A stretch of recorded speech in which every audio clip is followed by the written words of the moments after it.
Hi viewers, welcome to our channel. ప్రస్తుతం మనతో పాటు దాము బాలాజీ గారు సీనియర్ జర్నలిస్ట్ ఉన్నారు. వారితో ఒకసారి మాట్లాడదాం. సార్ నమస్కారం సార్. నమస్తే.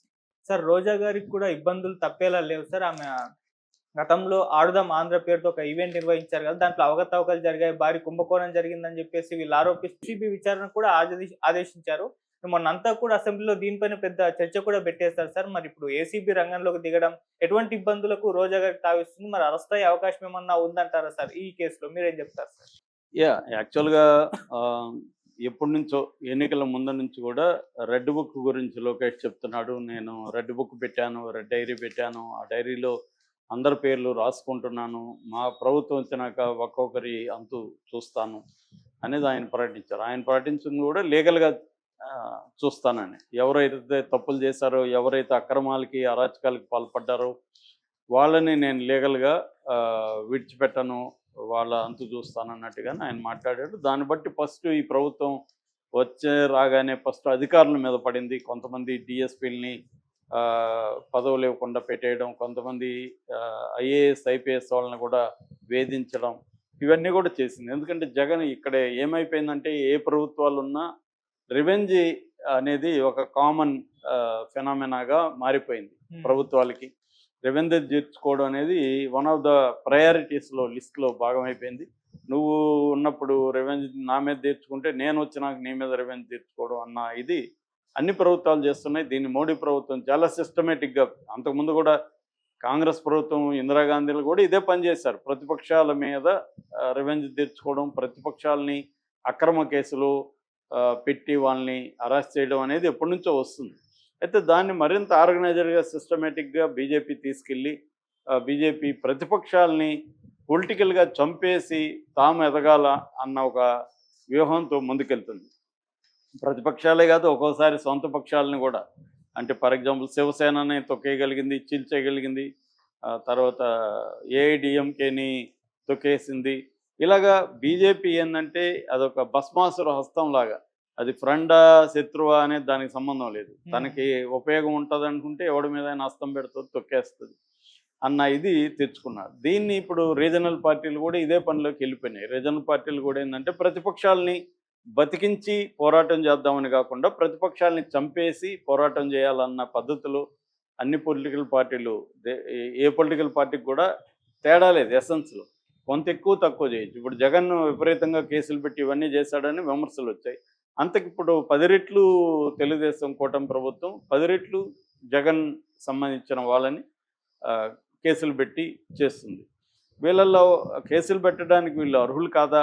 కోసనమూరుల మీద కేసు పెట్టడం తప్ప, బోరుగడ్డ అనిల్ మీద కేసు పెట్టడం తప్ప, వర రవీంద్ర మీద కేసు పెట్టడం తప్ప, నాని మీద, వంశీ మీద కేసులు పెట్టడం తప్ప అనే ప్రశ్నలకి తప్పైతే కాదు. ఎందుకంటే వాళ్ళు విపరీతంగా వ్యక్తిగత దాడులు చేశారు, తప్పు కాదు. కానీ ఆ ప్రాసెస్ అనేది లీగల్గా ఉండాలి, రాజ్యాంగబద్ధంగా ఉండాలి, డెమోక్రటిక్గా ఉండాలి. అవేవి చేస్తున్నట్టుగా లేదు. కావాలని అక్రమ సెక్షన్లు పెట్టడం, కోర్టులని కూడా పరిగణలోకి తీసుకోకుండా లాని బ్రేక్ చేయడం, తమకిష్టం వచ్చినట్టుగా ప్లాన్ చేయడం, ఎక్కడెక్కడ సంబంధం లేని వాళ్ళ దగ్గర కంప్లైంట్ ఇవ్వడం. రెండోది, హైకోర్టే చెప్పింది హెబియస్ కార్పస్లు మా జీవితంలో ఎప్పుడు ఇన్ని రాలేదని. హెబియస్ కార్పస్లు వస్తున్నాయంటేనే అక్రమ అరెస్టులు, అక్రమంగా కొట్టడం, ఇటువంటి కార్యక్రమాలు ఒకప్పుడు విప్లవకారుల మీద చేసేవి, పౌరకుల సంఘాల నాయకుల మీద చేసే చర్యలు ఇవాళ ప్రతిపక్షాల మీద ఈ ప్రభుత్వం అనేది చేస్తుంది. ఈ నేపథ్యంలో 1 by 1 టార్గెట్లు వాళ్ళకి అనుకూలతను బట్టి డైవర్ట్ చేయాలనుకున్నప్పుడు, ఇష్యూలను డైవర్ట్ చేయాలనుకున్నప్పుడు తమ మీద తీవ్రమైన వ్యతిరేకత రాకుండా ప్రజల్ని తప్పుదారి పక్కదారి పట్టించడానికి రివెంజ్ని కూడా దానికి అనుకూలంగా వాడుకుంటారు. రివెంజ్ కూడా ఒక్కసారిగా ఏమీ ఉండదు. రివెంజ్ అనేది కూడా ఏంటంటే రాజకీయ తమ ప్రయోజనాలు అనేవి చూసుకుంటారు. ఎప్పుడు ఎవరి మీద రివెంజ్ టైమింగ్ అంటారు. ఎవరి మీద రివెంజ్ తీర్చుకోవాలి అనే ఒక టైమింగ్ వెరీ ఇంపార్టెంట్ రాజకీయాల్లో. అది వీళ్ళు చేస్తున్నారు. ఇప్పుడు మన జీవీ రెడ్డి ఇష్యూ వచ్చి తెలుగుదేశానికి తీవ్ర వ్యతిరేకత వితిన్ ద కేడర్లో, వితిన్ తెలుగుదేశం సపోర్టర్లలో, మేధావుల్లో తెలుగుదేశానికి వ్యతిరేకత రాగానే ఈయన్ని పోసాన్ని అరెస్ట్ చేసేసారు. ఇప్పుడు నెక్స్ట్ టార్గెట్ వాళ్ళకి అందరికీ తెలిసిందే. కొడాలి నాని ఉన్నాడు, రోజా ఉంది, అంబటి రాంబాబు ఉన్నాడు, పేర్ని నాన్న ఉన్నాడు, ఇలాగా కొంతమంది వాళ్ళ లిస్టులో ఉన్నారు. ఈ లిస్టులో రోజా ఎందుకంటే ఆమె స్త్రీగా ఉండడం, కింది స్థాయి నుంచి ఆమె పైకి రావడం, ఒక సినిమా ఇండస్ట్రీలో ఒక రేంజ్కి వెళ్ళడం, దాని తర్వాత రాజకీయాల్లో కూడా ఆమె రేంజ్కి వెళ్ళి ఒక మినిస్టర్ కావడం. ఈ నేపథ్యంలో ఆమె ఉన్న బలము బలహీనత ఏంటంటే డైనమిక్గా ఉండడం, గట్టిగా మాట్లాడగలగడం, ప్రత్యర్థుల్ని స్ట్రాంగ్గా ఎదుర్కోగలడం, ఇవన్నీ ఆమె బలాలు. అవే బలహీనతలు కూడా మారాయి. అదేంటంటే ఒక లైన్ ఉంటుంది ఎప్పుడైనా. ఒక ప్రత్యర్థితో మాట్లాడేటప్పుడు కూడా మనం వాళ్ళని శత్రువులాగా పరిగణించాల్సిన అవసరం లేదు. ప్రతిపక్షంగా పరిగణించవచ్చు, వాళ్ళ తప్పుల్ని ఎత్తి చూపచ్చు తప్ప వాళ్ళని వ్యక్తిగతంగా అవమానకరంగా మాట్లాడడం, ఫ్యామిలీల్ని దారుణంగా వీధుల్లోకి వీటి అవమానించడం, పరమ బూతు భాష మాట్లాడడం, ఇవన్నీ ఆమె కూడా చేసింది. అందుకని ఆమె మీద అతి దారుణమైన అటాక్స్ సత్యనారాయణ లాంటి వాళ్ళు చేసినప్పుడు, బండారు సత్యనారాయణ లాంటి వాళ్ళు, ఆమెకు సింపతి రాలేదు. ఇప్పుడు పోసానికి కూడా ఎందుకు సింపతి రాలేదు అంటే, ఇతను అప్పట్లో అంత దారుణంగా మాట్లాడాడు, పోసానిని సపోర్ట్ చేయడం అంటే ఆయనదంతా మాట్లాడింది సపోర్ట్ చేయడమే అన్నట్టు ఇండస్ట్రీ కానీ అందరూ కూడా మౌనంగా ఉండిపోవడానికి అదొక కారణం అయితే, రెండో కారణం ఇలాంటి వాళ్ళని సపోర్ట్ చేస్తే రేపొద్దున మనకు కూడా ఇబ్బందులేమో. ఎందుకంటే సినిమా ఇండస్ట్రీ అనేది సాఫ్ట్ టార్గెట్. మనం చూసాం రేవంత్ రెడ్డి ఎలా ఆడుకున్నాడో అల్లు అర్జున్ ఎపిసోడ్లో చూసాం. అందుకని ప్రభుత్వాలకు వ్యతిరేకంగా మాట్లాడడానికి సినిమా ఇండస్ట్రీలో కూడా ఒక భయం అనేది ఏర్పడిపోయిన వాతావరణం మనకు కనబడుతుంది. ఇప్పుడు లేటెస్ట్గా నిన్న కూడా చెప్పుకున్నాం, మనం రష్మికని ఎట్లా మన కర్ణాటక సమాజం కావచ్చు, ప్రభుత్వం కావచ్చు, ఆమెను వేధించడానికి ట్రై చేస్తుంది. అలాగే సినిమా ఇండస్ట్రీలో ఒక భయానకమైన వాతావరణం అయితే క్రియేట్ అయిపోయింది ప్రభుత్వాల పట్ల. సో ఆ నేపథ్యంలోనే ఈ రెండు కారణాలు ఉన్నాయి. ఒకటి నోటిదోళ్ళని సపోర్ట్ చేయలేక, రెండు ప్రభుత్వాలకు వ్యతిరేకంగా నోరు వెప్పితే ఏం ప్రాబ్లమ్స్ వస్తాయో అని సైలెంట్గా ఉన్నారు. సో అందువల్ల ఇప్పుడు రోజా మీద పడ్డారు. రోజా మీద ఆల్రెడీ ఆడుదాం ఆంధ్ర మీద లో అక్రమాలు జరిగాయి.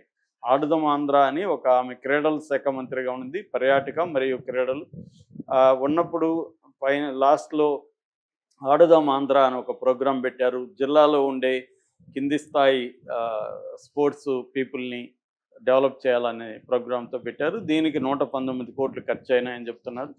ఇందులో అక్రమాలు జరిగాయి అనేది విమర్శలు వచ్చాయి. ఇప్పుడు నిన్న అసెంబ్లీలో దీని మీద కొంతమంది మాట్లాడారు. దానికి క్రీడల మంత్రి మండిపల్లి రాంప్రసాద్ రెడ్డి సమాధానం ఇస్తూ 119 కోట్లు జస్ట్ 45 రోజుల్లో ఖర్చు పెట్టేశారు. ఈ 119 కోట్లే కాకుండా ఇంకొక 400 కోట్లు జిల్లా ఫండ్స్ కూడా మిస్యూజ్ అయినట్టుగా మా దృష్టికి వచ్చింది.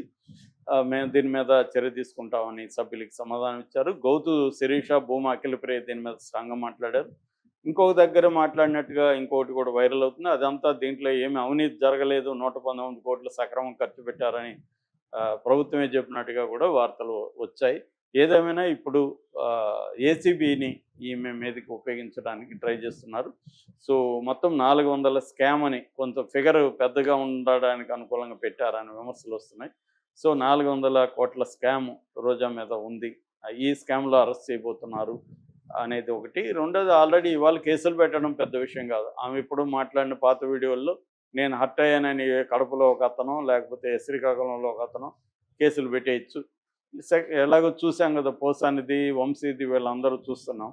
కాబట్టి ఇవాళ ఎవరినైనా అరెస్ట్ చేయాలనుకుంటే వీళ్ళకి ఏమీ దొరకాల్సిన అవసరమే లేదు. ఒక వీడియో దొరికినా చాలు. అవి ఎలాగో ఉన్నాయి రోజా తిట్టినవి, వాటిని పెట్టుకొని కేసులు వరుసగా పెట్టుకుంటూ వెళ్ళొచ్చు. ఇది జరుగుతుంది. ఎందుకంటే వీళ్ళు సిస్టమేటిక్గా మనం ముందు నుంచి కూడా చంద్రబాబు లీగల్ సిస్టమ్ని చంద్రబాబు అర్థం చేసుకున్నాడు. లీగలే కాదు, అన్ని రకాల వ్యవస్థల్ని చంద్రబాబు అర్థం చేసుకొని వాటిని కంట్రోల్లో పెట్టుకున్న తీరు చాలా గొప్పగా ఉంటుంది. అది ఇండియాలో నాకు తెలిసి ఇంకెవరు కూడా ఆ స్థాయిలో చేయలేదు రాజకీయ నాయకులు. ఆయన వ్యవస్థల్ని బాగా అర్థం చేసుకుని వ్యవస్థల్ని తన కంట్రోల్లో ఎలా పెట్టుకోవాలి, అంటే ఎక్కడ బెదిరించాలి, ఎక్కడ పొలవపరచాలి, ఎట్లా పెట్టుకోవాలి, దీంట్లో కూడా షార్ట్ టర్మ్ ఏంటి, లాంగ్ టర్మ్ ఏంటి, ఈ వ్యూహాలు చంద్రబాబుకి వండర్ఫుల్గా ఉన్నాయి. అవి ఆయన ఓడిపోయినప్పుడు కూడా ఆయన కాపాడింది ఆ వ్యూహాలు అవే అనమాట. అది అందరికీ ఉండవు. అందుకని ఆయనకి ఇట్లా కులం కానీ, ఇట్లు వ్యవస్థల పట్టు కానీ, మీడియా కానీ, ప్రభుత్వ యంత్రాంగం కానీ, ఇవన్నీ ఆయన చాలా బలంగా నిర్మించుకున్నాడు. అందుకని ఆయనకి కులం కూడా, ఏ కులం కూడా, ఏ నాయకుడిని కూడా, ఒక కమ్మ సామాజిక వర్గం చంద్రబాబుని సపోర్ట్ చేస్తున్నట్టు, కాపాడుతున్నట్టు ఇంకే కులం ఏ నాయకుడిని కాపాడట్లే. ఇప్పుడు రెడ్లందరూ రేవంత్ రెడ్డి వైపు లేరు, రెడ్లందరూ జగన్ వైపు లేరు, బెలములందరూ కేసీఆర్ వైపు ఉండరు. కానీ కమ్మ సెక్షన్ ప్రిడామినెంట్గా చంద్రబాబు వైపు ఉంటారు. దీనికి కారణం చంద్రబాబు కూడా వాళ్ళని అలా చూసుకోవడమే. సో ఇవన్నీ ఆయనకి లాంగ్ టర్మ్లో కలిసి వచ్చిన సపోర్ట్ సిస్టమ్స్ అన్నమాట. సో ఇందులో భాగంగా ఇవాళ